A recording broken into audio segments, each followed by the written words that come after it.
Hello students, welcome to TSN school class 11th mathematics chapter number 10 straight lines हम discuss कर रहे थे। Exercise 10.2 तक हम कर चुके हैं। Now we are discussing general equation of a line. ना various forms of straight line हमने देखी थी कि अलग अलग फॉर्म्स क्या होती हैं। Next we are studying general equation of a line. किसी लाइन की जनरल इक्वेशन क्या होती है।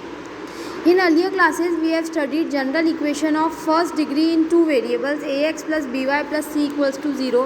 ये किसी लाइन की जनरल इक्वेशन होती है। ये हम अर्लियर क्लासेस में पढ़ के आए हैं ना। Where A B C are real constants, जो ए बी सी होते हैं वो रियल होते हैं such that A and B are not zero simultaneously.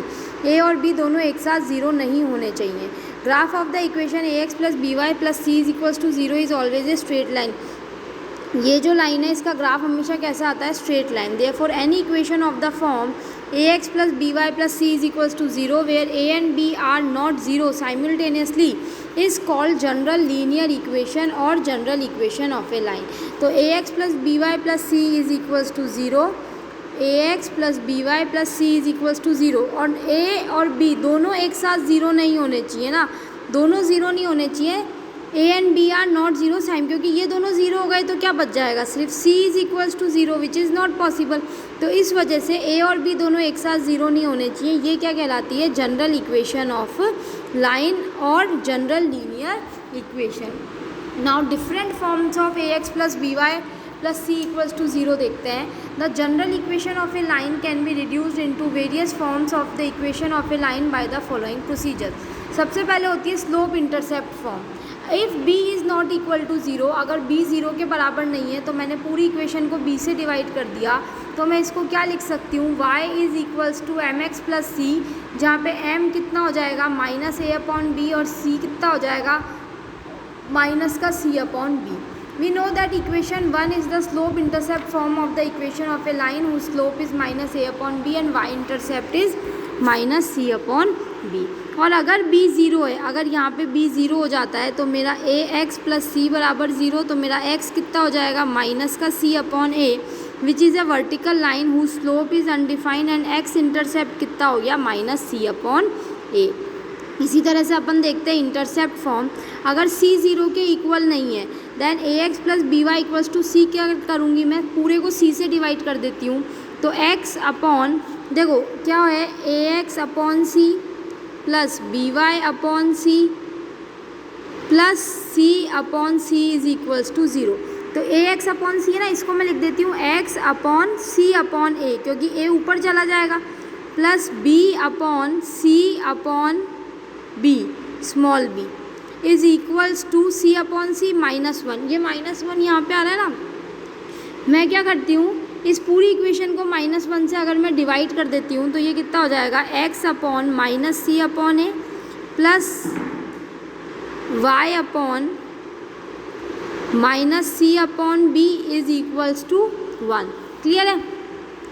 सो यहाँ से ये क्या हो गया, X upon A plus Y upon B is equals to one. तो मेरी ए की वैल्यू हो गई माइनस सी अपॉन ए और बी की वैल्यू हो गई minus C upon B.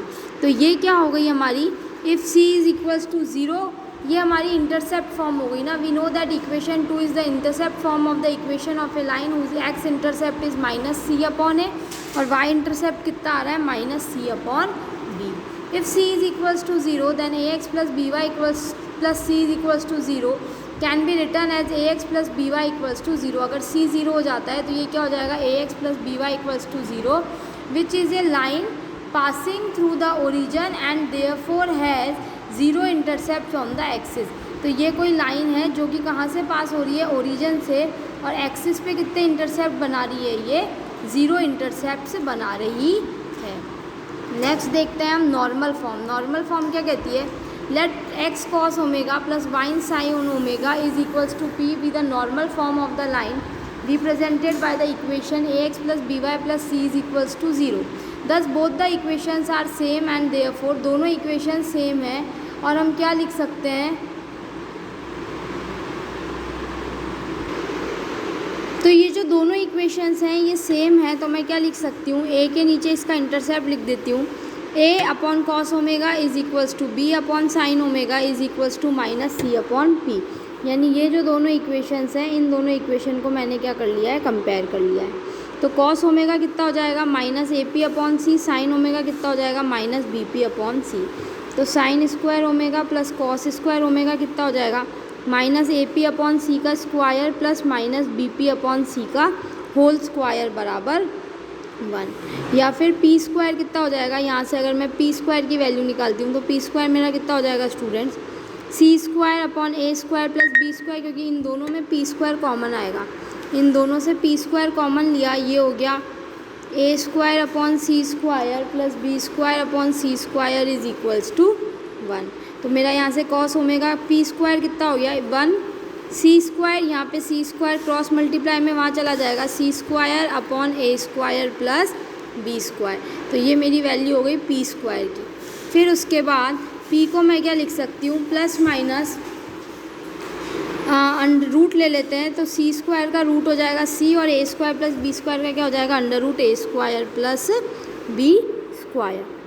Therefore cos omega is equals to plus minus a upon under root of a square plus b square, and sin omega is equals to plus minus b upon under root of a square plus b square.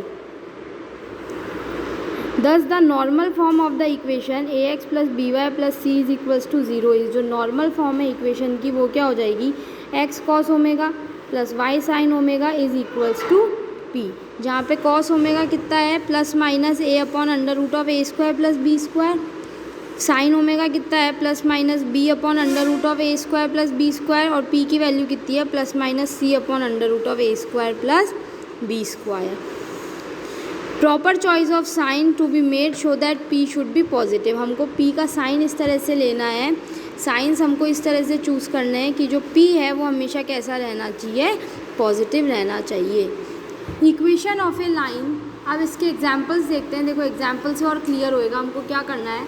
Equation of a line मेरे को दे रखी है 3x minus 4y plus 10 equals to 0, मुझे इसकी slope find out करनी है और इसके x और y इंटरसेप्ट। तो given equation is 3x minus 4y plus 10 equals to 0 can be written as, इसको मैं कैसे लिख सकती हूँ, मैंने इसको 4 से माइनस 4 से अगर मैं इसको डिवाइड कर देती हूँ, यानी y को मैंने एक साइड इकट्ठा कर लिया ना, तो ये क्या हो जाएगा 4y is equals to 3x plus 10, पूरे को अगर मैं y 4 से डिवाइड कर देती हूँ तो ये कितना हो गया y is equals to 3 upon 4x plus 5 upon 2, because 10 और 4 कैंसिल आउट हो गया, रिड्यूस हो गया, कितना बच जाएगा 5 अपॉन 2।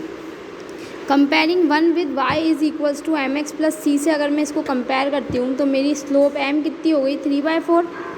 नाउ सेकंड पूछ रहा है x और y इंटरसेप्ट, तो 3x माइनस 4y प्लस 10 को मैं कैसे लिख सकती हूँ, y इंटरसेप्ट के लिए मुझे ऊपर x ये वाली फॉर्म बनानी होगी, x upon a plus y upon b is equals to c। तो 3x minus 4y equals to minus 10 मैंने लिख दिया। अब माइनस 10 से पूरी इक्वेशन को डिवाइड कर दिया तो ये कितना हो गया 3x upon minus 10 minus 4y upon minus 10 is equals to 1। तो देखो ये स्टेप कैसे है students, 3x upon minus 10 minus 4y upon minus 10 equals to 1। अब यहाँ पे मैं इसको लिख सकती हूँ x अपॉन माइनस 10 अपॉन 3, ये दोनों माइनस माइनस प्लस हो जाएगा, y upon 10 upon 4 is equals to 1। तो मेरा x इंटरसेप्ट, इसको अगर मैं x upon a plus y upon b is equals to 1 से कंपेयर करूँ तो मेरा x इंटरसेप्ट कितना आ गया स्टूडेंट्स माइनस 10 अपॉन 3, और मेरा y इंटरसेप्ट कितना आ गया 5 अपॉन 2, बिकॉज 10 अपॉन 4 है, रिड्यूस होते ही ये क्या हो जाएगा 5 अपॉन 2 हो जाएगा। क्लियर है। इसी तरह से एग्जाम्पल नंबर 14 देखते हैं। रिड्यूस द इक्वेशन, अपने को क्या कह रहा है, reduce the equation root 3x plus Y minus 8 into normal form, find the values of p and omega. मेरे को इसको नॉर्मल फॉर्म में रिड्यूस करनी है, तो गिवन इक्वेशन मुझे क्या दे रखी है, root 3x plus Y minus 8 is equals to 0, dividing 1 by, सबसे पहले 1 को मैं किससे डिवाइड कर रही हूँ, x square plus y square. तो मेरे x का कोफिशिएंट कितना है रूट 3, यानी रूट 3 का स्क्वायर प्लस 1 के स्क्वायर के अंडर रूट से, तो रूट 3 का स्क्वायर इज़ 3 प्लस 1 यानी root 4, root 4 is nothing but 2। तो इस पूरी इक्वेशन को जैसे ही मैं इससे डिवाइड करूँगी तो ये कितना हो गया, root 3 upon 2 plus 1 upon 2 is equals to 4। और x रूट 3 अपॉन 2 कितना होता है, cos 30 degree sine 30 degree and is equals to 4. Comparing it with x cos omega plus Y sine omega is equals to p. हमको p की value कितनी मिल गई students 4 और ओमेगा की वैल्यू कितनी मिल गई 30. तो इस तरह से हमने नॉर्मल फॉर्म का भी एक क्वेश्चन कर लिया है. एग्जाम्पल नंबर 15 देखते हैं. देखो एग्जाम्पल नंबर 15 क्या कह रहा है. Find the angle between the lines y minus √3x minus 5 equals to 0 and √3y minus x plus 6 is equals to 0. तो ये दोनों इक्वेशंस लाइन की इक्वेशंस मुझे गिवन है. तो इन दोनों लाइन की इक्वेशंस को मैंने इस फॉर्म में लिख दिया है. y minus √3x minus 5 and y is, इसको तो लिख दिया y is equals to √3x plus 5 और ये वाली है y माइनस, तो ये वाली इस फॉर्म में आ जाएगी. और नेक्स्ट ये फर्स्ट इक्वेशन है, ये सेकंड इक्वेशन है √3y माइनस x प्लस 6. तो y इसमें कितना बराबर हो जाएगा 1/√3 से पूरी को डिवाइड कर दिया मैंने √3 से. तो ये हो गया 1/√3x माइनस 2√3. अब इस वाली लाइन की स्लोप कितनी है देखो, x इंटरसेप्ट √3 और इस वाली लाइन की स्लोप कितनी है 1/√3. तो मुझे पता है मैं एंगल कैसे निकालती हूँ. tan थीटा कितना होता है m2 minus m1/1 plus m1 m2. तो जैसे ही मैं m1 और m2 की वैल्यूज़ इसमें रखूँगी मेरा tan थीटा कितना हो जाएगा 1/√3 minus √3/1 plus √3 into 1/√3 which is equals to 1 minus 3/2√3 which is equals to 1/√3 which gives theta is equals to 30 degree. Hence angle between two lines is either 30 degree or 180 minus 30 which is equals to 150 degree. क्योंकि जो values 30 degree पे आती है वही same properties जो angle है वो 180 minus theta पे भी शो करता है. इसी के रेफरेंस में अब हम देखते हैं नेक्स्ट एग्जाम्पल. नेक्स्ट एग्जाम्पल क्या कह रहा है students. Example number 16 and example number 17. Okay, so ये एग्जाम्पल नंबर 16 कहता है कि show that the two lines a1x plus b1y plus c1 equals to 0 and a2x plus b2y plus c2 equals to 0 जहाँ b1 b2 not equal to 0 है. Parallel होगी अगर a1/b1 is equals to a2/b2 है और perpendicular होगी अगर ये कुछ कंडीशन सॉल्व होती है. तो सबसे पहले गिवन लाइंस को मैंने y की फॉर्म में रख लिया. y is equals to, y को एक तरफ ले गए, बाकी y के कोफिशिएंट को 1 बना दिया ना. तो y कितना हो गया माइनस a1/b1x माइनस c1/b1 और सेकंड इक्वेशन में y कितना हो गया minus a2/b2x minus c2/b2. Slope of the lines 1 and 2 are, इन दोनों लाइंस के स्लोप क्या है m1 कितना है माइनस a1/b1 और m2 कितना है minus a2/b2. Now lines parallel कब होती हैं जब इन दोनों के स्लोप क्या होते हैं बराबर, यानी minus a1/b1 is equals to minus a2/b2. तो यहाँ से a1 माइनस से माइनस कैंसिल आउट हो गया, a1/b1 is equals to a2/b2. दो लाइंस परपेंडिकुलर कब होती है जब m1 m2 किसके बराबर होता है -1 के बराबर होता है.